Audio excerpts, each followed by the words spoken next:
Thank you for being here. And this bucket, it sounds like a bucket.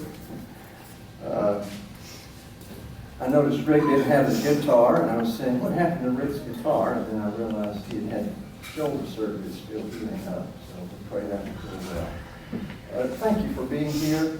I want to remind you that after breakfast we have a combined adult Sunday school class in here. Rick will be leading it. I trust you'll get your breakfast and then come on over here and join us.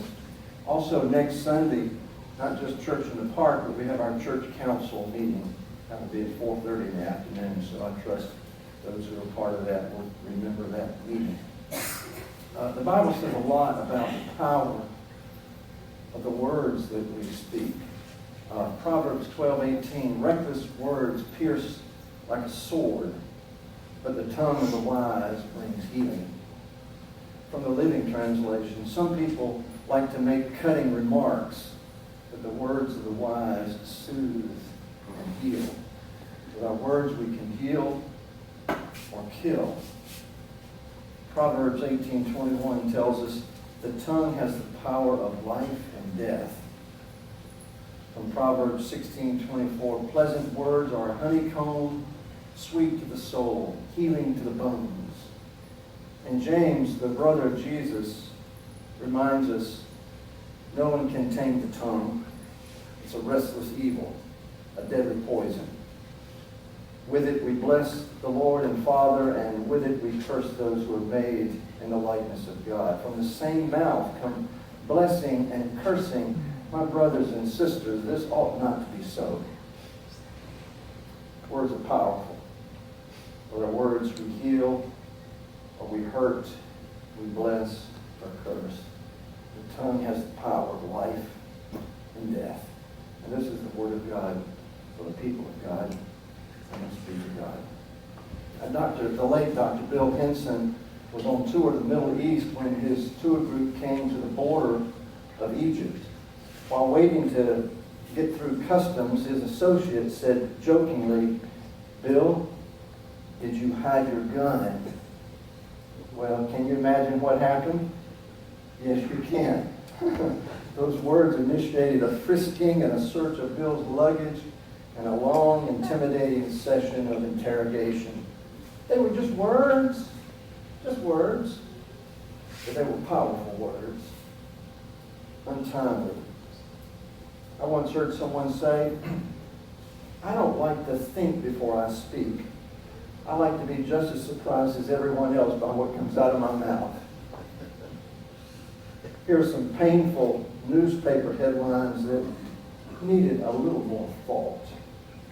Police began campaign to run down jaywalkers. Here's one. Iraqi head seeks arms. Miners refuse to work after death. Of course. Okay. Red tape holds up new bridges. Astronaut takes blame for gas in spacecraft. And local high school dropout cut in half. That'll make you want to stay in school. Now, words are like poison. They can hurt, or they can be like salve. They can heal. Our words have the power of life and death. I once read about a legend from the Solomon Islands where woodsmen timber large trees, too large to be cut down with their equipment, by just yelling at them. For 30 days, as the legend goes, they come to the tree early in the morning and scream at the top of their lungs. The yelling of the tree supposedly kills its spirit, and eventually it dies and falls to the ground. We know better. Trees don't fall by yelling, but our words can kill someone's spirit, and we can cut them down. We should know better. If you're like me, there are certain unwanted memories that surface from time to time. They're like scars on the soul, permanent reminders of those moments when we were wounded by the words that someone spoke. Someone completely misunderstood the circumstances, and they spoke unkind words directly to your face. Or maybe you had friends that you really thought were friends, and you overheard them speaking about you in a very demeaning way. And perhaps you've been carrying around those wounds 20, 30, 40 years. Words long forgotten by others, but hidden away in your memory bank. If we all thought just a moment, I'm sure we could recall at least one instant when the words of someone else withered our spirit. And if we're really honest, we can recall moments when we ourselves spoke unkind words, maybe behind someone's back in a private conversation or with our friends in a text on Facebook. Here's the test. Am I about to say something behind someone's back that I know would hurt that person if I spoke it directly to that person's face? Then I shouldn't say it. Now here's another test. Am I about to say something about someone I wouldn't want anyone to say about me? Then I shouldn't say it. The late Dr. Richard Gardner was a psychotherapist, worked with children. He once received a letter from a little boy named Chris. Dear Dr. Gardner, what is bothering me is that long ago some big person, it was a boy about 13 years old, he called me a turtle. And I know he said that because of my plastic surgery. And I think God hates me because of my disfigured lip. And when I die, he'll probably send me to hell. Love, Chris. Reckless words pierce like a sword, but the tongue of the wise brings healing. The tongue holds the power of life and death. Some of you heard me share about my friend Dr. Edwin Chase and his mission trip to Poland.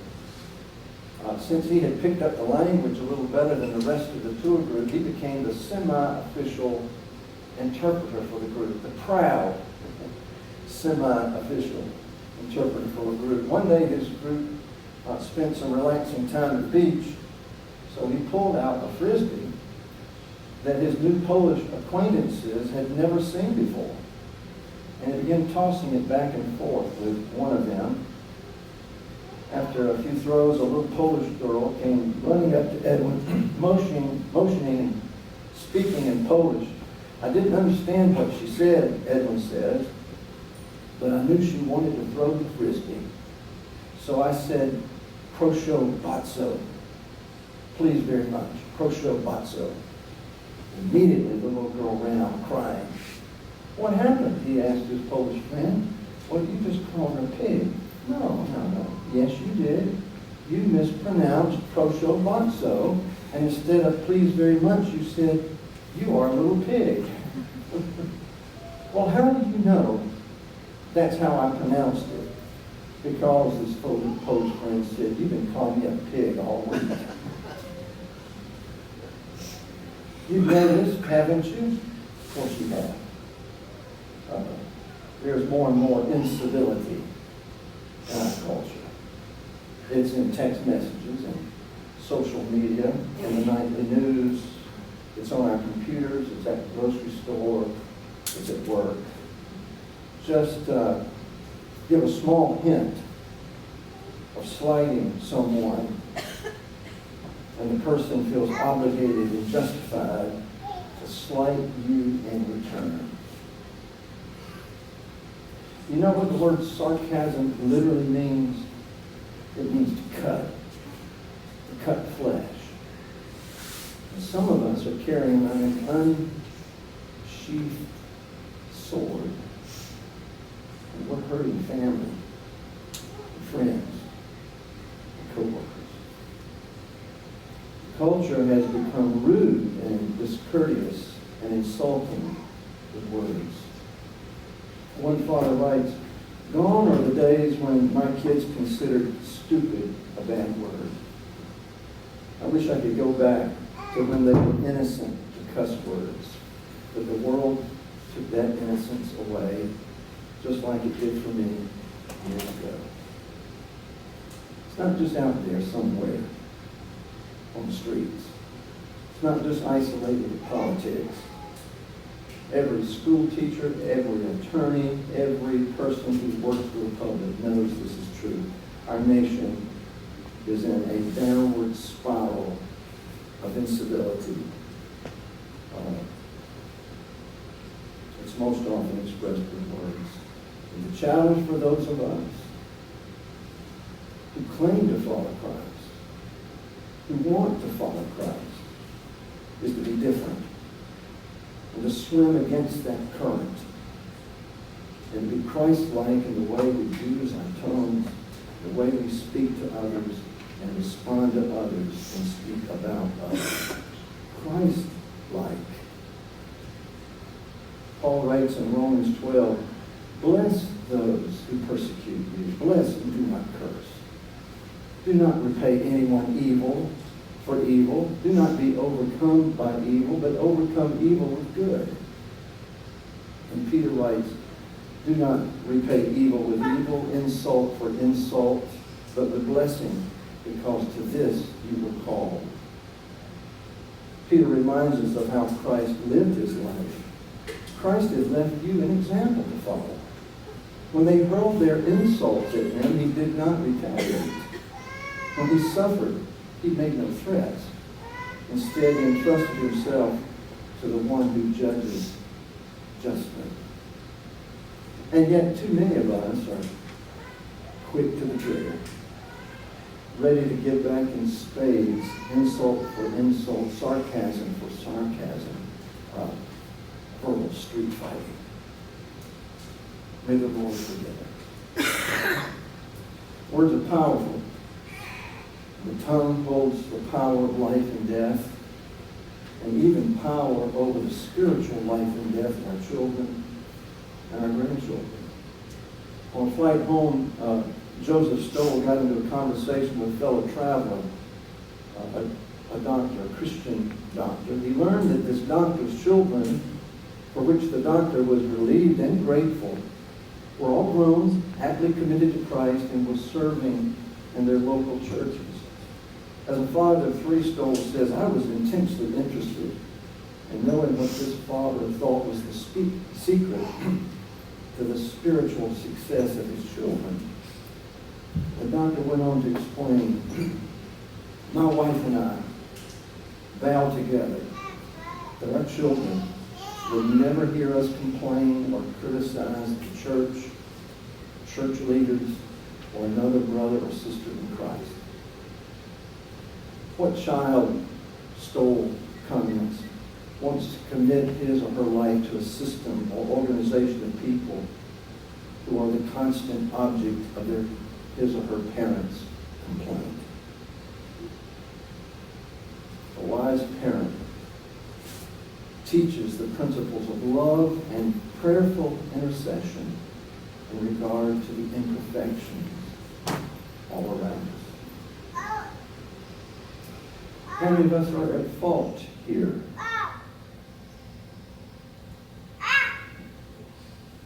Our words have the power over the spiritual life and death of our children and grandchildren. And how many of our children have found it easy to keep a distance from Christ and the church because of the verbal sins of a parent or grandparent? Perhaps some of us need to go back and try to make things right with our children in this regard. Also, our words have the power of life and death over a marriage or a friendship. One man gathered a group of his friends and asked them, help me come up with some things a person should never say to one's spouse. And they came up with 27 things. Things like, I told you so. It's your fault. Here's one. You just don't think. Try this one if you think words are not powerful. You're just like your mother. Why don't you ever listen? I had a counselor say that in wedding counseling and in marriage counseling, he would instruct the couple to leave out two words in beginning a sentence. He said, never begin a sentence with the word never, and never begin a sentence with the word why. I think y'all know what we're doing with that. Strong, powerful words. Is it true? Is it kind? Is it necessary? If not, then I shouldn't say it. Historian Will Durant made this observation. One of the lessons of history is that nothing is often a good thing to do, and nothing is always a clever thing to say. How many times have we gotten in bed at night thinking, I wish I had said nothing? As one wise Christian woman prayed, Lord, keep your arm around my shoulder and your hand over my mouth. Words have the power to cut, kill, but also they have the power to bring life and healing. According to one Japanese saying, one kind word can warm 3 winter months. One fond childhood memory of my friend Mary Sue Polly's was the time that she and her sister were in school. They were cleaning the railing of the stairway, and just loud enough for them both to hear, the principal said to a visiting school official, those are the Thompson girls. They're very smart girls, and they are two of the very best students we have. Compliment overheard. Good, powerful words, and even though it's been several decades, Mary Sue has never forgotten.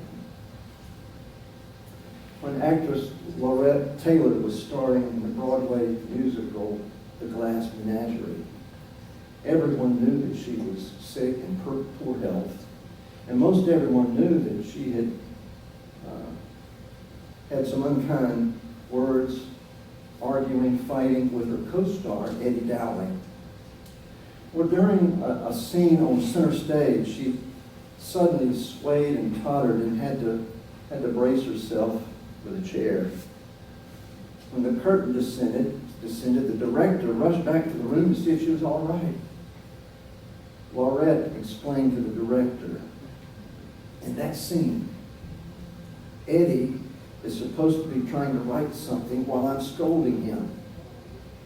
When I looked over his shoulder, I saw that he was actually writing something. These words, dear God, please make Laurette well and strong and help us to be friends again. They're just words. Powerful words. Have you healed anyone lately?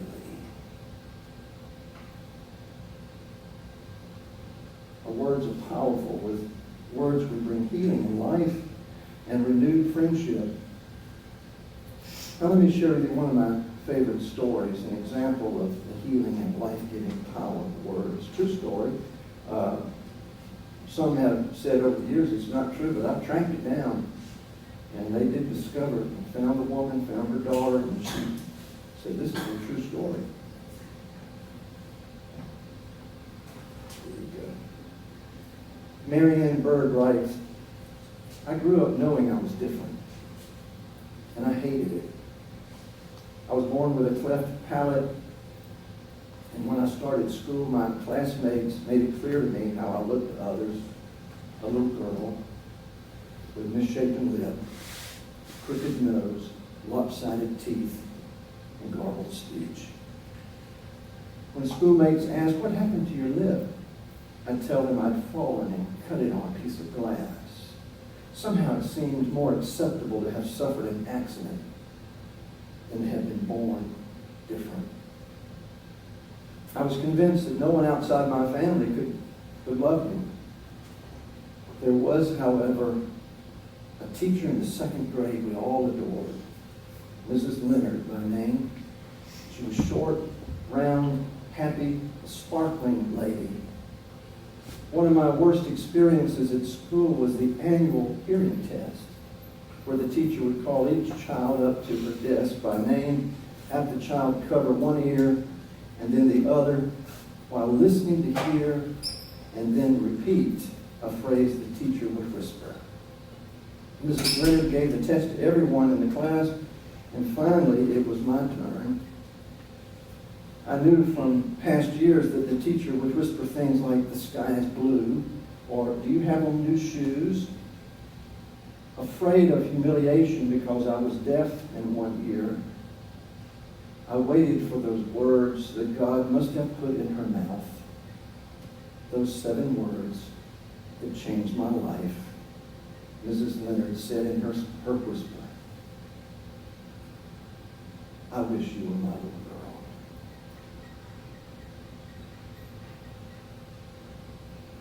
Have you healed anyone